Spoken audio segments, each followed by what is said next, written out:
días, mi gente. Bienvenidos a este programa, El Primer Café, transmitido por Buena Radio. Aquí nos encontramos, como de costumbre, trayéndoles el mejor contenido. Y claro está, de la mano de mis buenos compañeros, que siempre estamos aquí realizando un buen trabajo. En el día de hoy tenemos un maravilloso tema. Hoy estaremos hablando acerca del nacimiento, muerte y resurrección de nuestro Señor Jesucristo. Hola, ¿cómo están? Hola Jessica. Manolo y Osvaldo. Hola Jessica, buen día seguidores. Siempre, como digo, contento de estar aquí presente. Otra vez, nueva vez, en su programa, su primer programa, el primer café por Buena Radio. Buen tema ese, buen Claro tema que de hoy. sí. Seguimos en Navidad, aunque hablamos de muerte y resurrección, hablamos de nacimiento. Y qué bueno. Don Manolo, buenas. Buenos días, ¿cómo están Bien, todos? bien, bien, bien. Estamos aquí representando siempre a Fuerza Comunitaria, ese equipo Correcto. de líderes comunitarios de nuestro municipio, de la provincia, del país y del mundo. Y Nos honra con su visita un hermano presidente de Junta de Vecinos, pastor, y es psicólogo de profesión y algunas formaciones más que él lo dirá si lo cree el lugar en su momento. Es nuestro hermano José Ramón Ferrera, reitero, nos honra con su visita y con él vamos a desarrollar este tema muy importante porque se trata de nuestro Señor Jesucristo. Hablaremos de lo que es la creencia en Dios, en su Padre. Y así nos presentaremos haciendo nuestra opinión respecto al tema que nos ocupa. José Ramón, licenciado José Ramón Ferrera, bienvenido. psicólogo. Muy buenas. Es un gozo para mí estar con ustedes en este lugar y tratar ese tema que es tan importante acerca de la resurrección y muerte y también el nacimiento de nuestro Señor y Salvador Jesucristo. Claro. Mi nombre es José Ramón Ferreras. Soy pastor del Concilio Luz en el Camino. Ya somos ministros del concilio. Yo soy el primer vocal del comité ejecutivo. También de profesión soy psicólogo clínico, terapeuta de familia Muy bien. y técnico en aduana. Bien. Un fuerte También. aplauso para él. Presidente de Junta de Vecinos. Comunitario. Y comunitario. Qué bueno, esos pesos completos se llaman. Sí, realmente nos honra su presencia y qué mejor persona para uno tratar este tema. Muy bien. Muerte y resurrección de nuestro Señor Jesucristo. Bueno, para iniciar, ¿en qué fecha nació Jesucristo? El Señor Jesucristo, la Biblia no registra una fecha específica. Algunos escritores dicen que Jesucristo nació del año 6 al 4 antes de Cristo. Cuando digo 6 es porque se contaba de mayor Sí. a menor. De atrás para adelante. Como Ya, dice. exactamente. Sí. Y entonces, eso piensan algunos, que nació en mayo o en agosto, uno de esos meses, julio, pero específicamente la Biblia no menciona una fecha clara. Sí, de hecho la historia, si vamos a la historia, como usted dice, hay otros libros de eruditos que hablan del nacimiento de Jesucristo. No especifica que nació exactamente en diciembre. Aunque el pueblo, dándole seguimiento a las tradiciones religiosas y hasta culturales, lo celebra en diciembre, que es lo importante, celebrar el nacimiento de Jesucristo. Exacto. Sí. Bueno, realmente para la comunidad, para los ciudadanos, para los comunitarios, el nacimiento de Jesucristo, de nuestro Salvador, lo mencionan como el 25 de diciembre. Por eso se le da tanta importancia y se hace tanto ahínco en lo que es la celebración de la Navidad. O sea, como si se estuviera rindiendo loor u homenaje a nuestro Señor Jesucristo. O sea que para el pueblo está afirmado de que el nacimiento de Jesucristo es el 25. O sea, no sé si usted puede realmente corroborar eso, pero eso es lo que nosotros conocemos también desde a lo largo de toda nuestra vida. Y reitero, el 25 se celebra la Navidad como el nacimiento de nuestro Señor Jesucristo. Posiblemente, como usted acaba de decir, como no hay una fecha específica, como cuando uno nace, que no nace un día 5 de determinado mes Y lo y lo declaran. declaran el Correcto. 30. No digo que sea lo mismo porque está pasando una comparación con el Rey Supremo, con nuestro Padre, con el Hijo de nuestro Padre, ya nuestro Padre porque es el mismo Dios. Sí, sí, la Divina Trinidad. Pero no sé si por ahí que está el asunto, que ya queda registrado y determinado que es el 25 de diciembre, día de Navidad, y por eso se celebra, por lo menos en nuestro país. Sí, hay varias culturas que celebran el 25 de diciembre como el nacimiento de nuestro Señor Jesucristo. Pero hay algo importante que yo tengo que recalcar y es que al hombre Adán y Eva pecar, Dios tenía uno que iba a redimir la humanidad. Redimir quiere decir suplantar, cambiar. Cambiar, eso fue lo que hizo el Señor. El Señor hizo una promesa. Voy a cambiar porque antes se tomaba un cordero y un sacerdote era el que ofrecía ese sacrificio, rociaba la sangre y ofrecía ese sacrificio para el perdón de los pecados del pueblo.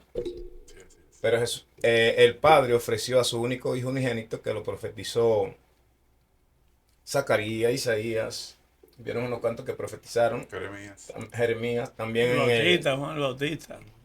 Sí, también en Génesis al principio fue profetizado de que la serpiente iba a herir, ¿verdad?, en el calcañar, pero el que se iba a levantar, iba a herir al hijo de la mujer en el calcañar, pero el que se iba a levantar lo iba a herir en la cabeza, le iba a pisar la cabeza. Entonces nosotros estamos celebrando, la mayoría, ese que se levantó de la tumba y realmente esperamos ese día cuando él le pise la cabeza a Satanás. Sí, la serpiente, simbólicamente la serpiente. Y es bueno resaltar que la celebración, hablando del nacimiento, en la parte occidental del mundo, aquí por este lado de América, nosotros la llevamos con una herencia que nos trajeron los colonizadores también, que trajeron las fechas de todo prácticamente, porque vinieron colonizándonos a través de la religión católica, apostólica, que venía de allá, de la madre patria, ¿no?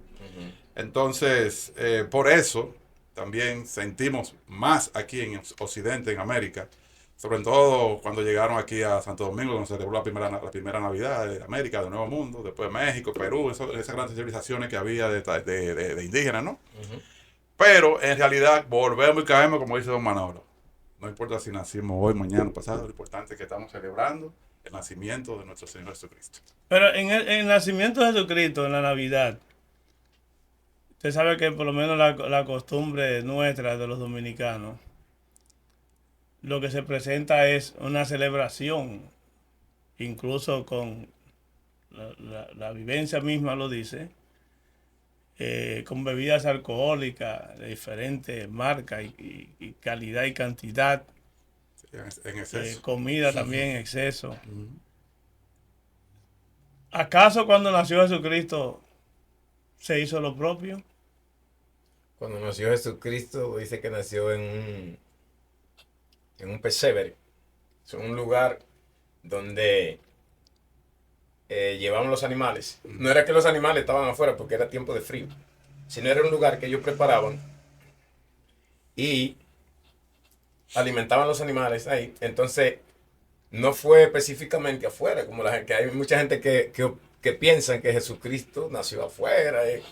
No, fue un lugar, ¿cómo decir? Esta casa, entonces, que tenga atrás un cuarto de meter comida y cosas. Entonces, como el mesón, que era el hotel, se llenaba en ese tiempo, ya no había cupo, ellos aprovecharon y le prepararon un lugar aparte. Muchos piensan que fue en un túnel. En una cueva que tenía el mesón abajo, un subterráneo. Pero no fue de que hacía la intemperie. Pero no se hizo ningún tipo de celebración cuando nació Jesucristo, por la forma que él nace, que fue por obra y gracia de Dios. Sabemos que no hubo una compatibilidad, unión matrimonial de su padre. Entonces, eso no mereció algún tipo de celebración cuando él nació, celebración de alguna forma, algún tipo de celebración. No como se hace ahora. No se celebró el nacimiento de Jesucristo en la forma que ocurrió. Lo que lo celebraron fueron los ángeles. Y los reyes, Reyes magos y magos, los- que le llevaron los regalos. pastores. Los pastores, sí, se le llamaban pastores. Ellos le llevaron regalos. Porque Dios, mira lo que es Dios. Dios le mostró a ellos el nacimiento del Hijo de Dios. Entonces ellos, guiados por la estrella, fueron a preguntarle a Herodes. Pero Herodes no tenía ni conocimiento Sí, de que el Hijo de Dios iba a nacer en Belén. iban a hacer, sí, correcto. Y entonces él lo que le dijo, vayan, averigüen, y cuando ustedes averigüen, te vienen y me lo dicen, para yo ir a adorarlo. Pero Herodes lo que quería era Sí. matarlo, Liquidarlo. liquidarlo. Sí. Por Sí. eso, perdón Jessica, por eso es que quizá, no contestando la pregunta de Don Manolo, la inquietud, sino viendo más o menos lo que la Biblia nos dice. Al Herodes querer sacrificar al niño Dios, quizá ahí estuvo el punto por lo cual no se celebró, para que él no supiera dónde estaba el niño. De hecho, Dios lo hace así, protegiendo la integridad física del Salvador, Amén. a sabiendas de que es el Salvador, pero humanamente él está en la tierra. ¿Y qué hace después de eso también? Después de eso, Herodes no duró mucho y murió prontamente, después que nació Jesús. Porque mandó a matar a todos los muchachitos, los de 2 años para abajo, dale para abajo, ahí tiene que estar Jesús. Pero Dios lo vio y ahí lo ganó. Se fue Herodes al ratito. Pero es porque había que proteger al niño Dios, por eso no hubo tanta bulla, tanta cuestión. Es lo que entiendo. Sí, ellos tuvieron que salir, trasladarse a otro pueblo, ¿no? Claro. A Egipto. Ujú, Se exactamente. trasladaron. Y luego que pasó todo de la muerte de Herodes, Ujú, entonces ellos volvieron otra vez. correcto. Sí. ¿Por qué fue crucificado y muerto Jesús? Jesús fue crucificado, como yo decía ahorita, él vino a redimir a la humanidad, él vino a espiar. Espiar era sanar, acompañar. Entonces él vino, en lugar del sumo sacerdote, que eso se hacía todos los años, se ofrecía un macho cabrío, un ternero, un becerro. Entonces, eso era algo muy delicado en ese tiempo. El sacerdote que entraba al lugar santísimo, le amarraban una cadenita y una campanita. Si eso dejaba de sonar, era que el sacerdote estaba mal, estaba en pecado, lo mataba Dios ahí dentro. Si el sacerdote estaba bien, podía hacer la expiación. La expiación era para perdonar los pecados de ellos. Entonces, cuando nace Jesús, todo fue un plan orquestado por el Señor. Cuando nace Jesús, que él inicia su ministerio a los 30 años de edad, según la Biblia dice que murió a los 33 años y medio, Sí. pero él vino a redimir la humanidad. Porque, de hecho, como decía don Manolo, la gente hoy en día no celebra. La gente lo que se emborracha, la gente no comparte en familia, como se celebró la primera Pascua del Éxodo, que se celebró en familia, la gente no hace eso. La gente lo que debe de agarrar y meditar en esa redención. Porque él vino a redimirnos. Él vino a hacer el cambio. Te cambio el animal y yo me Yo entrego. me entrego, correcto. Me entrego. Aquí estoy. Me sacrifico. Me sacrifico. Y no fue que lo mataron, fue que él se entregó. Sí. Fue que él entregó su vida. Porque él tenía la potestad de dar su vida y de volverla a retomar. Sin embargo, la muerte de Jesucristo, según muchos ciudadanos que opinan, la ven como una muerte política.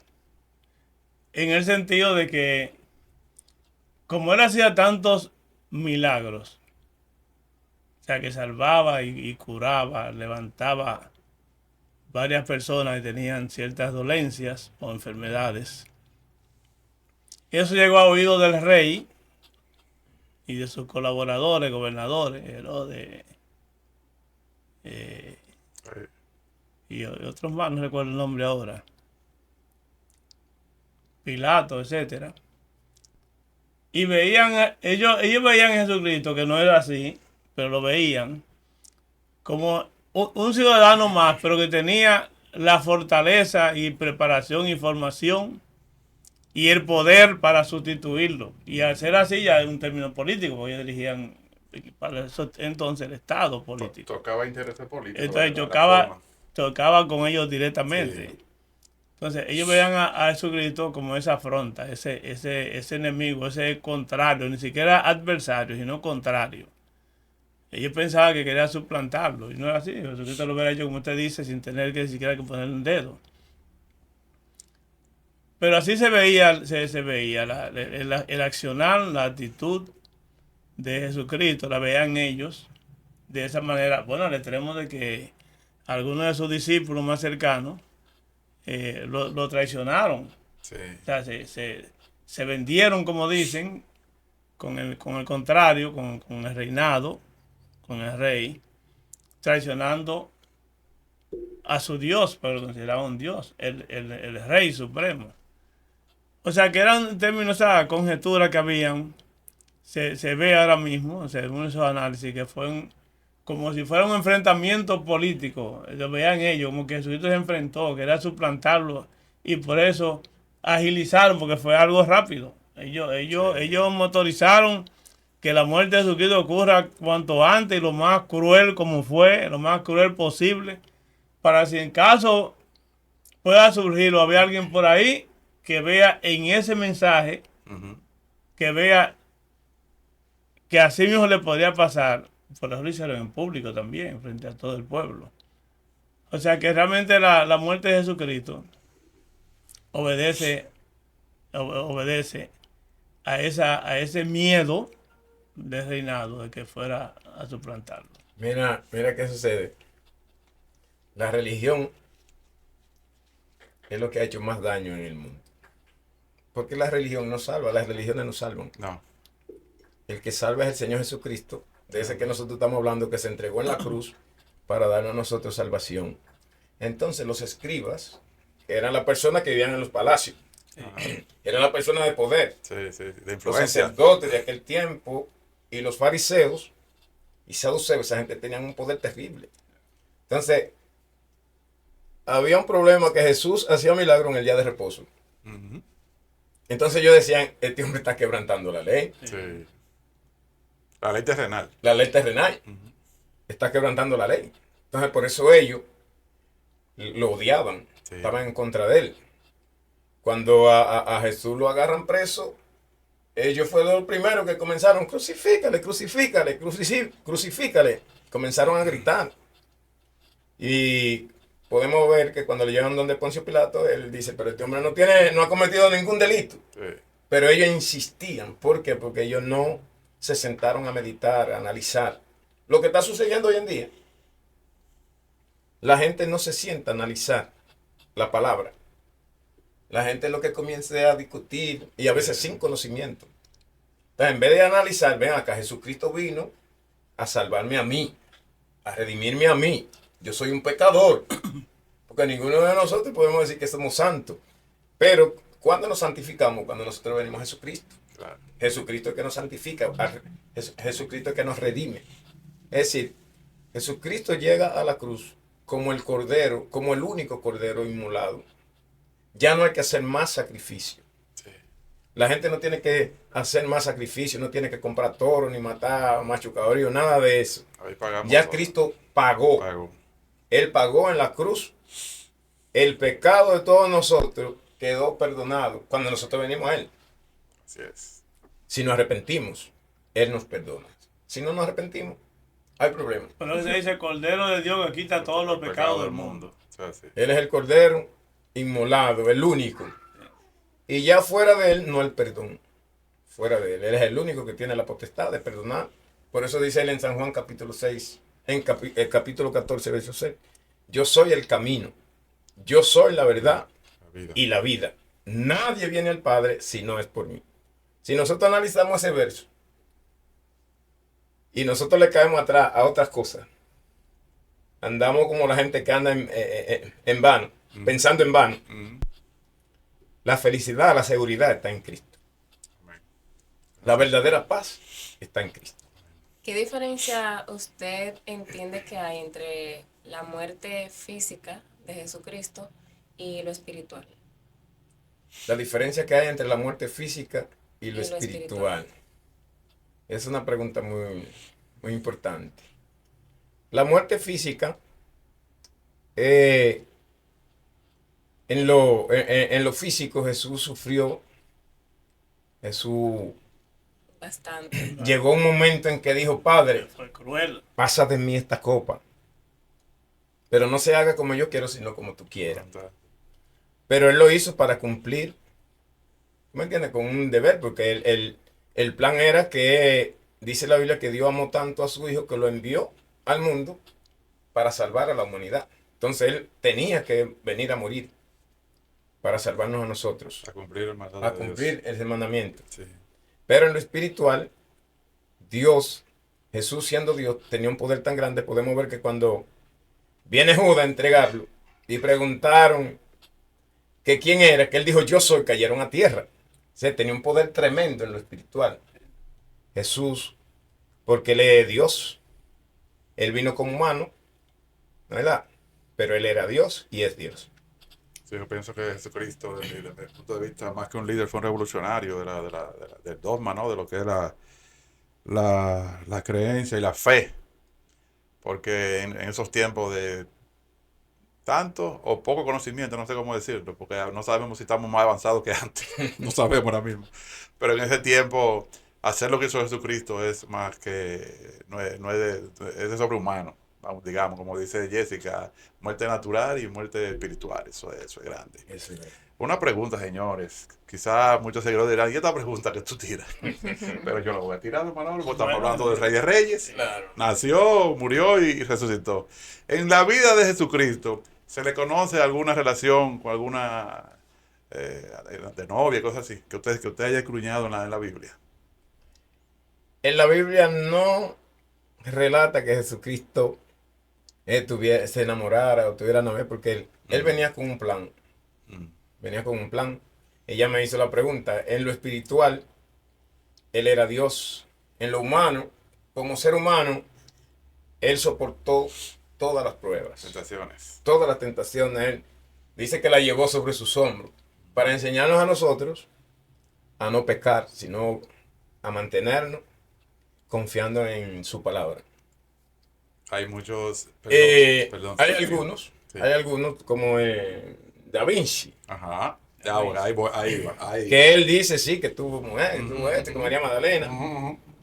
pero cuando usted habla de esas cosas así, usted tiene que saber que usted hablar del Hijo de Dios y del mismo Dios Sí. es una blasfemia grande, es un pecado terrible. Sí. No, y fundamentar las Y opiniones. fundamentarla de esa manera. Claro, tiene que fundamentarla, porque yo decirle a usted que usted tiene los ojos verdes, porque yo quiero decirlo, eso no tiene fundamento. Tengo que demostrar eso. Entonces, ellos no pudieron demostrarlo. La gente nada más opina, Correcto. pero eso no está demostrado. Y la palabra, la Biblia, no nos habla a nosotros de que él tuvo mujeres. Porque él no vino a eso. No, claro. Él vino a buscar y a salvar lo que se había perdido.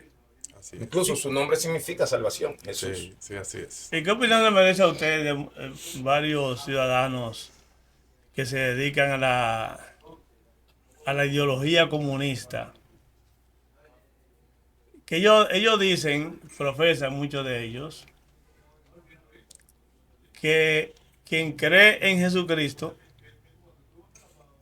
lo propio puede hacer con ellos, en el sentido de la liberación o salvación del mundo de hoy. Ellos dicen que Jesucristo propugnaba o aspiraba a eso mismo, trabajó eso mismo, la igualdad social, espiritual, económica, de todos los seres humanos. Ellos dicen que también ellos eso es lo que hacen. Bueno, también yéndonos más profundo, que Karl Marx, los padres eran cristianos y él también. Entonces, dicen los comunistas, varios de ellos, que casi nadie ha demostrado ni demuestra que cree más en Jesucristo que ellos, porque eso es lo que profesan. Reitero, la igualdad social y económica, la igualdad en todo el sentido de la palabra. Hay una anécdota de Fidel Castro, Ujú. cuando el Papa Juan Pablo II lo visitó a Cuba.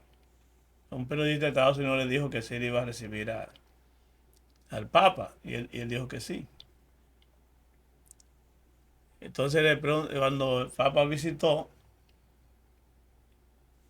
y se fue, ya hizo la visita, ese periodista le preguntó a Fidel Castro que qué le pareció la visita del Papa allá a Cuba, cómo vio eso, si era comunista.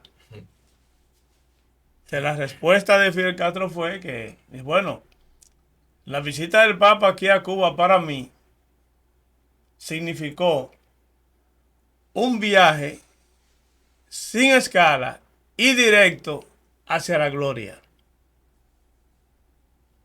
O sea que él realmente no tenía nada en contra de lo que crean en Dios, en Jesucristo. Permitía la libertad de culto. Pero lo que pregunta realmente es esa, que Jesucristo en su estadía o su vida por la tierra practicó tanto la igualdad de los seres humanos, que eso fue, reitero, lo que motivó a que el imperio de esos tiempos, el rey, lo llevara hasta ese extremo. Y todavía hoy se predica eso. Entonces, Todavía hoy siguen recibiendo enfrentamientos, lo que creemos en Dios, en Jesucristo. lo ven como amenaza. Enfrentamiento. Amenaza al poder que la gente tiene. Perdón, lo que sucede es lo siguiente, que la mayoría de los que dirigen el comunismo, ellos se aprovechan. Podemos ver, por ejemplo, en Venezuela, Hugo Chávez tenía 22 empresas que suplían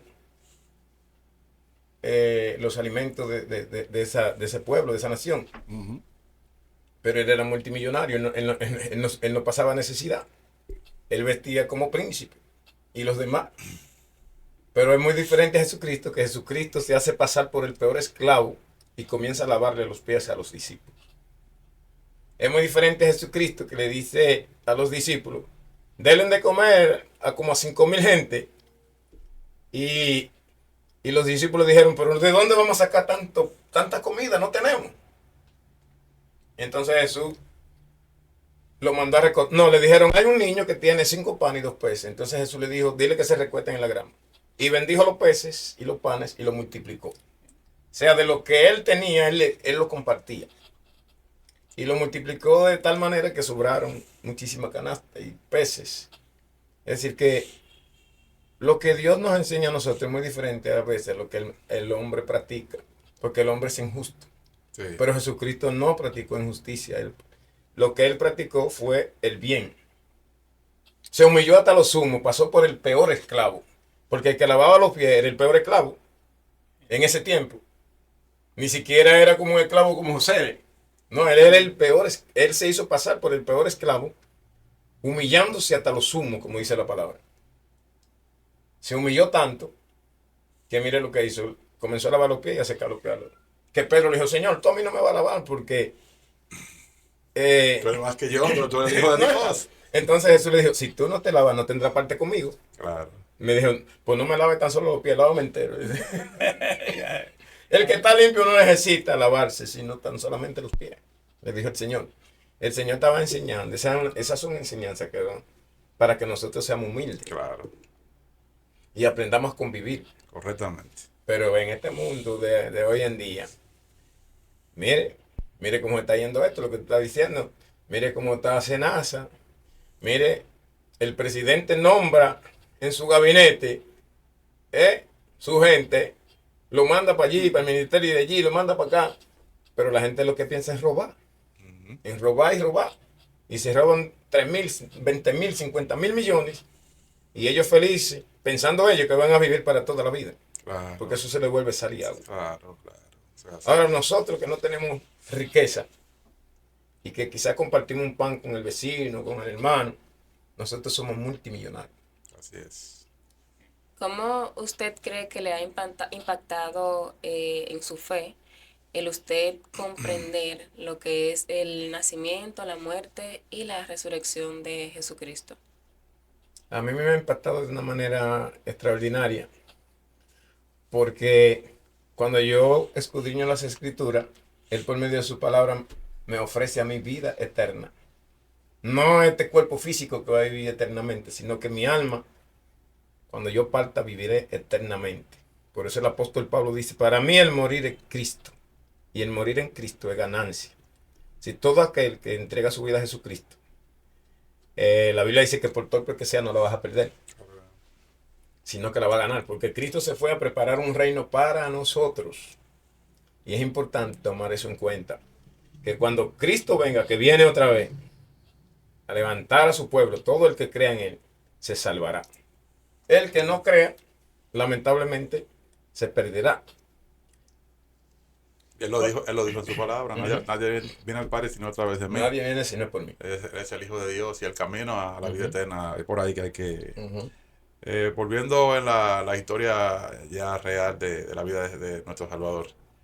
Cuando Él fallece en la cruz del Calvario, ¿quiénes o quién lo preparó para llevarlo al sepulcro? ¿Quiénes fueron las personas que...? Ahí estaba José de Arimatea, era un millonario que pertenecía al Sanedrín. Sí. No sé si ustedes sabían lo que es el Sanedrín. El Sanedrín estaba compuesto por 71 personas. El sacerdote era el presidente del Sanedrín, que fue uno de los que comenzaron a acusar para que crucificaran a Jesús. El Sanedrín dio su voto para que crucificaran a Jesucristo. Pero José de Arimatea, que era un hombre justo, parece que se quedó calladito, nada más observando. Y dijo, ven acá, este hombre verdaderamente hijo de Dios. Sí. Porque hay gente que son observadores. No, y también, como te digo, analizan. Analizan. También Nicodemo, que tú sabes que a Nicodemo se le apareció de noche. Y Jesús le dijo, es necesario nacer de nuevo para poder entrar en el reino de Dios.